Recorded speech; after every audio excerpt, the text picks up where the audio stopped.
ಆನಂದ್, ಇದಾದ ನಂತರ ಈಗ ಬ್ರೇಕ್ಫಾಸ್ಟ್ ಮೀಟಿಂಗ್ ಆದ ನಂತರ ಸುದ್ದಿಗೋಷ್ಠಿ ಏನಾದರೂ ಇದೆಯಾ ಮೊನ್ನೆ ತರನೇ? ಎಸ್, ಮಾಧ್ಯಮಗಳ ಮುಂದೆ ಮುಖ್ಯಮಂತ್ರಿಗಳು ಉಪಮುಖ್ಯಮಂತ್ರಿಗಳು ಪ್ರತಿಕ್ರಿಯೆ ನೀಡಲಿಕ್ಕೆ ನಿರ್ಧಾರ ಮಾಡಿದ್ದಾರೆ. ಅದಕ್ಕೆ ಬೇಕಾಗಿರೋ ತಯಾರಿಗಳು ಕೂಡ ಮುಂದುವರೆದಿದೆ. ಯಾಕಂದ್ರೆ ಮೊನ್ನೆ ಮುಖ್ಯಮಂತ್ರಿಗಳ ನಿವಾಸದಲ್ಲಿ ಒಂದು ಸ್ಪಷ್ಟವಾಗಿರೋ ಸಂದೇಶ ಕೊಡಬೇಕಾಗಿತ್ತು. ಆ ಕಾರಣಕ್ಕಾಗಿ ಇಬ್ಬರು ಕೂಡ ಒಂದು ಫೋಟೋ ಸೆಷನ್ಗಳನ್ನು ಮುಕ್ತಾಯಗೊಳಿಸಿ ಅಂತಿಮವಾಗಿ ಮಾಧ್ಯಮಗಳ ಮುಂದೆ ಮಾತುಕತೆ ಮಾಡಿದ್ರು. ಮಾಧ್ಯಮಗಳ ಮುಂದೆ ಮಾತಾಡುವಾಗಲೂ ಕೂಡ ಅವ್ರು ಏನು ಹೇಳಿದ್ರು, ಎಲ್ಲವೂ ಕೂಡ ಸ್ಕ್ರಿಪ್ಟೆಡ್, ಎಲ್ಲವೂ ರೆಡಿ ಆಗಿರ್ತಕ್ಕಂಥ ಹೈಕಮಾಂಡ್ ಸಲಹೆಯೊಂದಿಗೆ ರೆಡಿ ಆಗಿರ್ತಕ್ಕಂಥ ಸ್ಕ್ರಿಪ್ಟ್ ಅನ್ನು ಜನಕ್ಕೆ ಕೇಳಿದ್ರು. ಇವತ್ತು ಕೂಡ ಅದೇ ರೀತಿಯಾಗಿರ್ತಕ್ಕಂಥ ರಿಯಾಕ್ಷನ್ ಬರುತ್ತೆ, ಅದು ಬಿಟ್ಟು ಬೇರೆ ಏನೂ ಬರೋದಿಲ್ಲ. ಆದರೆ ಇಲ್ಲಿ ಇಬ್ಬರು ಚರ್ಚೆ ಮಾಡ್ತಕ್ಕಂಥದ್ದು, ಭೇಟಿ ಆಗ್ತಕ್ಕಂಥದ್ದೇ ಒಂದು ಸ್ಪಷ್ಟವಾಗಿರ್ತಕ್ಕಂಥ ಸಂದೇಶ ರವಾನೆ ಮಾಡುವ ರೀತಿಯ ಆಗಿರುತ್ತೆ ಅನ್ನುವಂಥ ಹಿನ್ನೆಲೆಯಲ್ಲಿ ಇವತ್ತಿನ ಸಭೆಗೆ ಬಹಳ ಮಹತ್ವ ಇದೆ. ಮತ್ತು ಒಂದೊಂದು ಸ್ಪಷ್ಟ, ಮಾಧ್ಯಮಗಳಿಗೆ ರಿಯಾಕ್ಟ್ ಮಾಡ್ತಾರೆ, ಫೋಟೋ ಸೆಷನ್ ಆಗುತ್ತೆ, ಮೊನ್ನೆ ಕೊಟ್ಟಿರ್ತಕ್ಕಂಥ ಹೇಳಿಕೆಯನ್ನು ಮತ್ತೊಮ್ಮೆ ಕೊಡ್ತಕ್ಕಂಥ ಪ್ರಯತ್ನವನ್ನ ಇಬ್ಬರು ನಾಯಕರು ಮಾಡ್ತಾರೆ. ರಕ್ಷಕ್. ಎಸ್ ಆನಂದ್, ಹಾಗೆ ಸಂಪರ್ಕದಲ್ಲಿರಿ. ಇನ್ನು ಸಿಎಂ ನಿವಾಸದಿಂದ ಸುರೇಶ್ ರೆಡಿ ಇದ್ದಾರೆ. ಸುರೇಶ್, ಸಿಎಂ ಮನೆಯಲ್ಲಿ ಏನಾಗ್ತಿದೆ ಸದ್ಯ?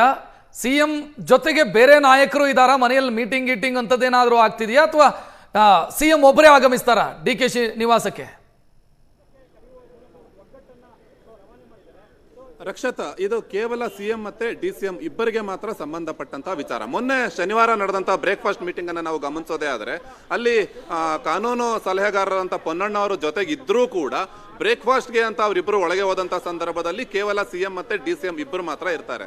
ಒಂದು ಸಂದೇಶವನ್ನ ಸಾರಬೇಕಾಗಿದೆ, ನಾವಿಬ್ಬರೂ ಕೂಡ ಒಗ್ಗಟ್ಟಾಗಿದ್ದೇವೆ ಮತ್ತೆ ವಿಶ್ವಾಸದಲ್ಲಿದ್ದೇವೆ ಅನ್ನುವಂತ ಒಂದು ಸಂದೇಶವನ್ನ ತಮ್ಮದೇ ಪಕ್ಷದ ಶಾಸಕರಿಗೆ, ಈ ರೀತಿಯಾದಂತಹ ಗೊಂದಲದ ಹೇಳಿಕೆಗಳನ್ನ ಕೊಡ್ತಾ ಇರುವಂತಹ ನಾಯಕರಿಗೆ ಮುಟ್ಟುವಂತ ಒಂದು ಸಂದೇಶವನ್ನ ರವಾನೆ ಮಾಡಬೇಕಾಗಿದೆ. ಹಾಗಾಗಿ ಹೈಕಮಾಂಡ್ ಒಂದು ಸೂಚನೆಯನ್ನ ಕೊಟ್ಟಿರುವಂತದ್ದು, ಸಿಎಂ ಮನೆಗೆ DCM ಮತ್ತೆ DCM ಮನೆಗೆ ಸಿಎಂ ಪರಸ್ಪರ ಒಂದು ಬ್ರೇಕ್ಫಾಸ್ಟ್ಗೆ ಅಂತ ಸೇರಬೇಕು ಅನ್ನುವಂತ ಒಂದು ಸಂದೇಶವನ್ನ ಕೊಟ್ಟಿದ್ದಾರೆ. ಇಬ್ಬರು ನಾಯಕರು ಊಟಕ್ಕೆ ಅಥವಾ ಬ್ರೇಕ್ಫಾಸ್ಟ್ಗೆ ಸೇರಿದ್ದಾರೆ ಅಂದ್ರೆ ಅವರಿಬ್ಬರ ಮಧ್ಯೆ ಒಂದು ವಿಶ್ವಾಸ ಇದೆ ಅನ್ನುವಂತ ಒಂದು ಅರ್ಥ. ಹಾಗಾಗಿಯೇ ಇಂಥದ್ದೊಂದು ಸಂದೇಶವನ್ನ ಸಾರಬೇಕು. ಯಾವುದೇ ಕಾರಣಕ್ಕೂ ನಾಯಕತ್ವದ ಗೊಂದಲ ಇಲ್ಲ, ಕುರ್ಚಿ ಕದನ ಇಲ್ಲ ಅನ್ನುವಂತ ಒಂದು ಸಂದೇಶವನ್ನ ಸಾರಬೇಕು ಅನ್ನುವಂತ ನಿಟ್ಟಿನಲ್ಲಿ ಈ ಒಂದು ಮೀಟಿಂಗ್ ಅನ್ನ ಅರೇಂಜ್ ಮಾಡಿರುವಂತದ್ದು. ಹಾಗಾಗಿಯೇ ಹೈಕಮಾಂಡ್ ಸೂಚನೆಯ ಮೇರೆಗೆ DCM ಸಿಎಂ ನಿವಾಸಕ್ಕೆ ಬಂದಿದ್ರು. ಅಲ್ಲೂ ಕೂಡ ಇಬ್ಬರೇ ಬ್ರೇಕ್ಫಾಸ್ಟ್ ಅನ್ನ ಮಾಡಿದ್ರು. ಅದಾದ ಬಳಿಕ ಮಾಧ್ಯಮಗಳಿಗೆ ಒಂದು ಹೇಳಿಕೆಯನ್ನ ಕೊಟ್ಟರು, ನಾವಿಬ್ಬರು ಒಗ್ಗಟ್ಟಾಗಿದ್ದೇವೆ, ಒಂದಾಗಿದ್ದೇವೆ, ಯಾವುದೇ ಗೊಂದಲ ಇಲ್ಲ, ಇನ್ನು ಮುಂದೆ ಕೂಡ ಯಾವುದೇ ಗೊಂದಲ ಇರೋದಿಲ್ಲ ಅನ್ನುವಂತ ಒಂದು ಸ್ಟೇಟ್ಮೆಂಟ್ ಅನ್ನ ರವಾನೆ ಮಾಡಿದ್ರು. ಅದೇ ರೀತಿ ಇವತ್ತು ಕೂಡ ಸಿಎಂ ಮಾತ್ರ DCM ನಿವಾಸಕ್ಕೆ ತೆರಳುತ್ತಾರೆ. ಅಲ್ಲೂ ಕೂಡ ಇಬ್ಬರೇ ನಾಯಕರು ಒಟ್ಟಾಗಿ ಕುಳಿತುಕೊಳ್ತಾರೆ, ಒಂದು ಒಟ್ಟಾಗಿ ಕೂತ್ಕೊಂಡು ಒಂದು ಬ್ರೇಕ್ಫಾಸ್ಟ್ ಅನ್ನ ಮಾಡ್ತಾರೆ. ಅದಾದ ಬಳಿಕ ಮಾಧ್ಯಮಗಳಿಗೆ ಮತ್ತೊಂದು ಸಂದೇಶವನ್ನು ಕೂಡ ರವಾನೆ ಮಾಡ್ತಾರೆ. ಬ್ರೇಕ್ಫಾಸ್ಟ್ ನಲ್ಲಿ ಯಾವುದೇ ಒಂದು ಚರ್ಚೆ ಆಗುವಂತಹ ಸಾಧ್ಯತೆ ಬಹುತೇಕ ಇಲ್ಲ.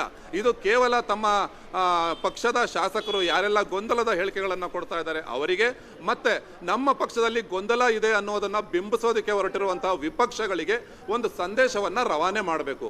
ಇದಷ್ಟೇ ಸದ್ಯದ ಬ್ರೇಕ್ಫಾಸ್ಟ್ ಮೀಟಿಂಗ್ ನ ಒಂದು ಉದ್ದೇಶ ಆಗಿದೆ. ಇದೆಲ್ಲದರ ಜೊತೆಯಲ್ಲಿ ಮುಂದೆ ಅಧಿವೇಶನ ಕೂಡ ಆರಂಭ ಆಗ್ತಾ ಇದೆ. ಈ ಒಂದು ಅಧಿವೇಶನದಲ್ಲಿ ವಿಪಕ್ಷಗಳಿಗೆ ಆಹಾರ ಆಗಬಾರದು ಅನ್ನುವಂತ ನಿಟ್ಟಿನಲ್ಲಿ ಇಬ್ಬರೂ ಕೂಡ ನಾಯಕರು ಒಗ್ಗಟ್ಟಾಗಿದ್ದಾರೆ. ಅದರ ಜೊತೆಯಲ್ಲಿ ಕಾಂಗ್ರೆಸ್ ಪಕ್ಷ ರಾಜ್ಯದಲ್ಲಿ ಸದೃಢವಾಗಿದೆ. ಇಂಥದೇ ಸದೃಢವಾದ ಆಡಳಿತವನ್ನ ಇನ್ನು ಮುಂದಿನ 2.5 ವರ್ಷ ನೀಡಲಿದ್ದೇವೆ.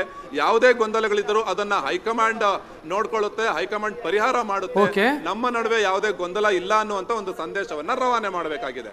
9:30 ಹೊತ್ತಿಗೆ ಸಿಎಂ DCM ಮನೆಗೆ ಉಪಹಾರಕ್ಕೆ ತೆರಳುತ್ತಾರೆ. ಆ ಮೂಲಕ ಮೊನ್ನೆ ನಡೆದ ಬ್ರೇಕ್ಫಾಸ್ಟ್ ನ ಮುಂದುವರೆದ ಭಾಗ ಇವತ್ತು ನಡೆಯುತ್ತೆ.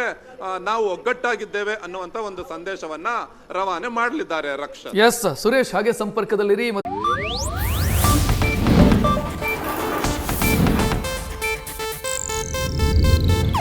ಇದು ಏಷ್ಯಾನೆಟ್ ನ್ಯೂಸ್ ನೆಟ್ವರ್ಕ್ ಪ್ರಸ್ತುತಿ.